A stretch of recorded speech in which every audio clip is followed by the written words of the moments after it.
Yapsыз міне. Жігіттер ана күні қалай бұзады деп сұрап отыр едіңдер. Инста достар. Міне шек қарын түсті, міне ет толын үсті тұр. Міне төсінен бастаймыз бірінші бісміллә деп.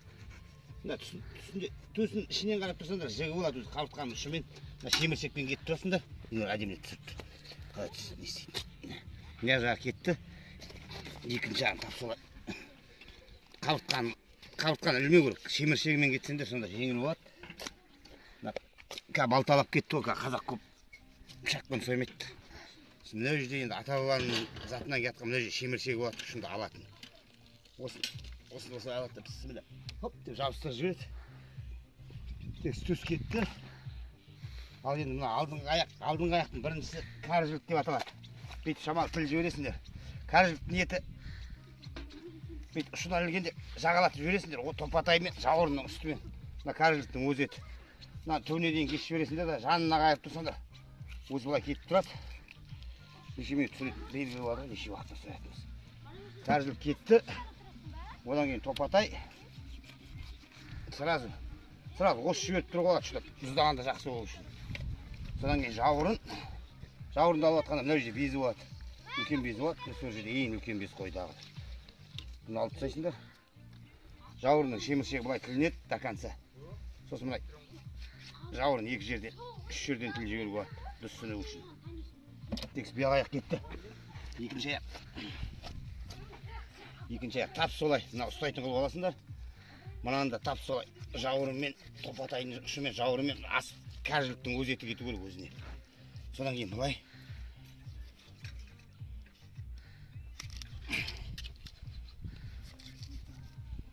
Мынаны тіл жібересіңдер кәріжіліктің етін. Топатай. Топатайдан кейін жауырын. Жауырында қайттан безге келеміз. Мына жерде безді резко алып жібереміз пышақтың ұшымен. Жауырынды айналдырып жібереміз. Жауырынның обязательно ол ата-бабадан кеткен зат, ол мен емес шығарған мына. Осылай шеміршегі бөлінеді. Сосын олай екі жағынан тілінеді. Хоп дейсіңдер. Алып жібересіңдер. Тек мына жерде шаптар, мына жерде без болады. Безді алып жібереміз. Сосын мына сүбе қауыртқаның өзінің несі, еті кететін. Екі қауыртқадан тесіп қоясыңдар.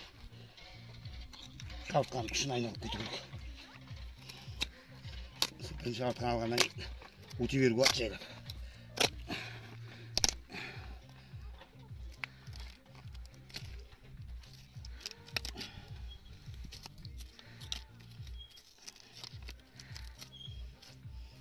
Бір жақ қауыртқа кетті. Қайтадан мына жағында бес, мына жерде бүйтіп тіл жіберсеңдер көрінеді, безін алып тастау керек обязательно. Безін алмауға болмайды қой.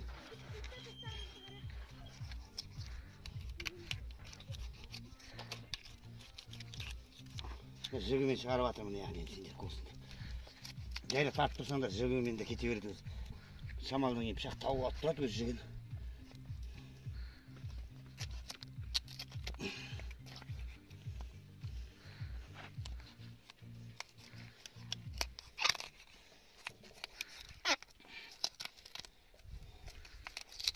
Жігімен шығарып атырмын. Омыртқа оңай алынады жігімен шығарсаңдар. Марқа нелердің тіл жібереді ғой, мына тұсақ қой енді сойып атқаны. Ана өні Инстаграмда бір достар айтып еді, мынаны сойып көрсетші деп. Сосын мына жіліктеп көрсетейін деп атырмын, бұйырса келістір айтсам бәрін. Қабыртқа кетті, енді мойынға түсеміз. Мойны қисайып тұрған жерінен түсесіңдер бұлай. Сосын екі жақ жігінен түсіп кетсеңдер, өзі шыға қояды. Сосын қайырып қойып өліп ала қарады. Деп қайыр жіберсеңдер, қайырады. Мойның етінде шамасы сылып жіберуге болады. Тұздауға, тұсындауға. Бірақ қуырдаққа кетеді көбаса мойны. Одан кейін ұзын омыртқа дейтін зат мынау. Ұзын омыртқаны екеуден тіліп отырасыңдар. Сразу сындырып отырасыңдар сосын.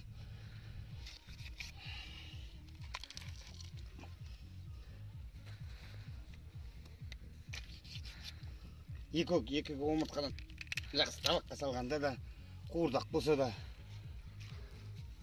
мынау бел омыртқаның түбінен тіл жібересіңдер.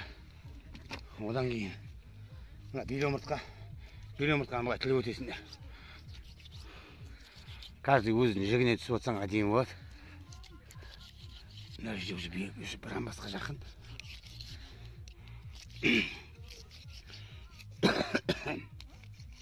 Мына екі жағын тіл жіберсең де сонда оңай болады. Бұл табаққа тартқанда бір-бірден салынатын зат қой. Садақа тойларда. Былай үйде бәрібір ғой, өздерің білесіңдер. Бейт-бейт тіл жібересіңдер сосын мына. Сонда мана тіліп қойған еттерің омыртқа болып ашылып кетеді өз-өзіне бүйтіп жүрсеңдер.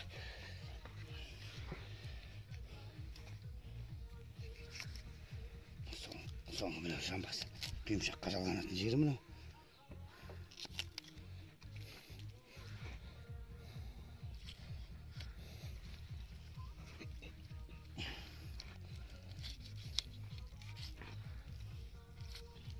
Текс бүйрөмұртқа кетті.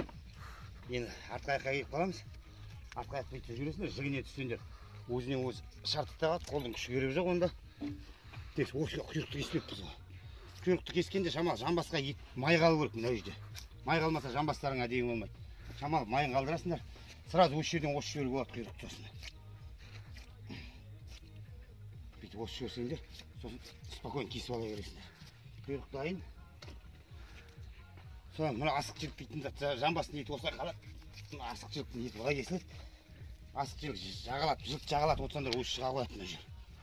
Сосын асықшылықтың мына етінің ішінде обязательно безі болады. Соны обязательно алу керек. Ортасында күттай безі болады міне. Мынандай. Оны алып тастайсыңдар. Асықшылық болды осымен. Мына жерде кесіп аласыңдар осылай. Асықшылық кеткеннен кейін мына ортан жілік енді. Ортан жілік жамбасқа жабысып тұрады. Оршоға кіріп тұрады жамбасқа. Оршоғынан шығарып алсаң да, жамбастың етін ауыстырып жібермеу керек. Өстіп қойсаң да, ешкім ұстамауын олса, ілініп тұрғанда осып алғандарың жақсы.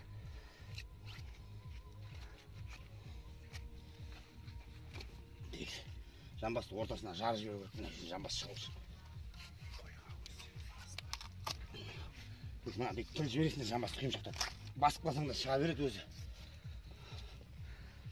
Мынау құйымшақ дейтін зат. Құйымшақ тіл жібересіңдер да жамбастан мына жағында айырып аласыңдар. Көрдіңдер ғой енді. Мынаны енді бұза алмаймын, бұл шашлыкка енді айтпаса бұзылып кетсе ет алмай қалады шашлыкка. Осымен қысқаша репортажымызды аяқтаймыз. Қойды сойғанды көз қалды.